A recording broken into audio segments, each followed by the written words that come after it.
जय हिंद दोस्तों, आज आपका फिर से शिक्षा विकल्प चैनल पर स्वागत है। आज का जो मेरा क्वेश्चन है प्रकाश का परावर्तन, तो पिछले वीडियो में बता चुके हैं। ए है अपवर्तन। ए फिक्स है, हर साल बोर्ड में पूछा जाता है, 6 नंबर में आता है।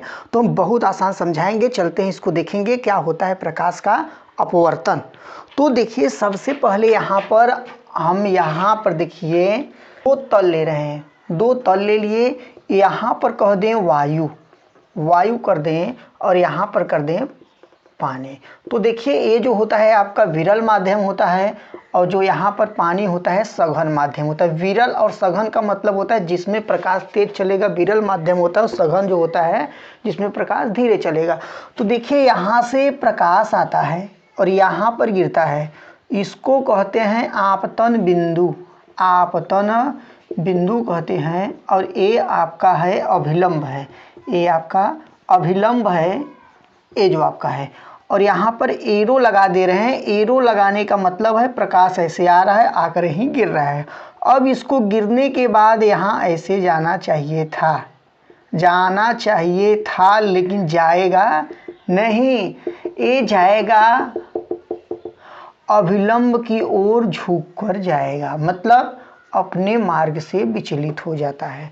तो देखिए, सिंपल सा है, आप लिखेंगे यदि कोई प्रकाश का किरण एक माध्यम से दूसरे माध्यम में जाता है, अपने मार्ग से विचलित हो जाता है।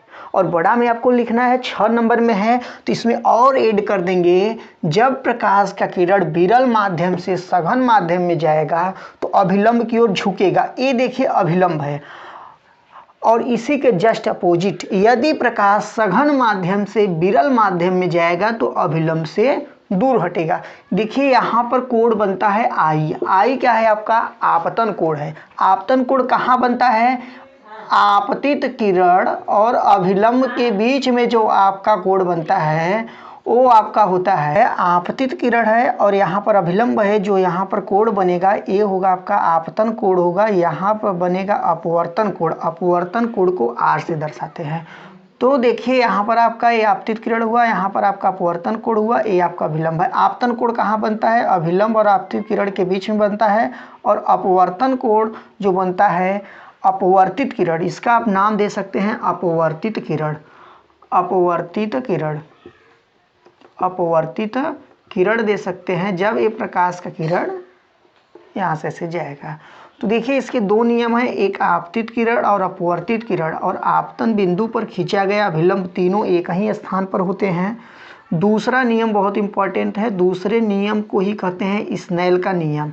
जो स्नेल का नियम होता है, स्नेल का नियम, स्नेल ने बताया था जब एक वर्णीय प्रकाश होगा तो उसका आपतन कोण की ज्या को इंग्लिश में कहते हैं साइन।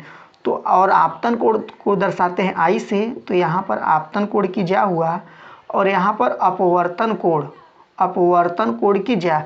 यहाँ पर जो आर है ये आपका है अपवर्तन कोण, और यहाँ पर साइन का मतलब ज्या। ये आपस में समानुपाती होते हैं। यहाँ पर जब समानुपाती का सिंबल हटेगा, यहाँ पर बराबर आएगा और यहाँ पर एक कांस्टेंट आएगा जिसको कहते हैं अपवर्तनांक। तो यहाँ पर होगा साइन आई बटा के साइन आर होगा, यहाँ पर बचेगा यन। तो इसी को कहते हैं अपवर्तनांक। देखिए, ये प्रकाश कौन से माध्यम में जा रहा था? ये वायु से जा रहा था। वायु को किससे दर्शाते हैं? ए से। और प्रकाश कहाँ जा रहा था? पानी में, मतलब वाटर में जा रहा था। वाटर को डब्लू से दर्शाते हैं। तो इसको लिख सकते हैं AN/W। इसको पढ़ते क्या है? वायु के सापेक्ष जल का अपवर्तनांक। तो यहाँ पर AN/W बराबर जो फार्मूला होता है NW बटा के NA। यन क्या है? आपका अपवर्तनांक है। यहाँ बताया गया है यन क्या है? अपवर्तनांक है। AW क्या है? वाटर, मतलब वाटर में अपवर्तनांक, और ये का मतलब वायु में अपवर्तनांक। तो देखिए, यहाँ पर NW बटा के NA हो गया। तो उसके बाद देखिए, इसको पढ़ने का जो तरीका होता है वायु के सापेक्ष जल का अपवर्तनांक। इसको हम मान लिए समीकरण 1 इक्वेशन 2। अब यहाँ पर मान लीजिए वही प्रकाश है, वाटर से जा रहा है, वायु में जा रहा है, तो क्या होगा? WNA। तो इसको कैसे लिखेंगे? जो इधर रहता है उसको हम ऊपर लिखते हैं, मतलब NA बटा के NW लिख सकते हैं। ये आपका हो गया समीकरण 2। अब समीकरण 1 और 2 का गुणा कराएंगे, क्या होगा? ANW गुणे डब्लू एन ए बराबर एन डब्लू बटा के एन ए और गुणे जो होगा एन ए बटा के एन डब्लू होगा। एन डब्लू से एन डब्लू कट गया, एन ए से एन कट गया, तो यहाँ बचा आपका ए एन डब्लू और यहाँ पर गुणे डब्लू एन ए बराबर 1 बचा। यहाँ से इसको हम नीचे भेज सकते हैं, चाहे इसको नीचे भेज सकते हैं। तो ए एन डब्लू बराबर 1 बटा के डब्लू एन ए होता है, ये फार्मूला है, इसको याद कर लीजिए। ये जब भी क्वेश्चन आएगा 6 नंबर में आएगा और इसको आसानी से आप लोग समझ सकते हैं। यदि वीडियो अच्छा लगा हो तो लाइक सब्सक्राइब शेयर करना नहीं भूलिए।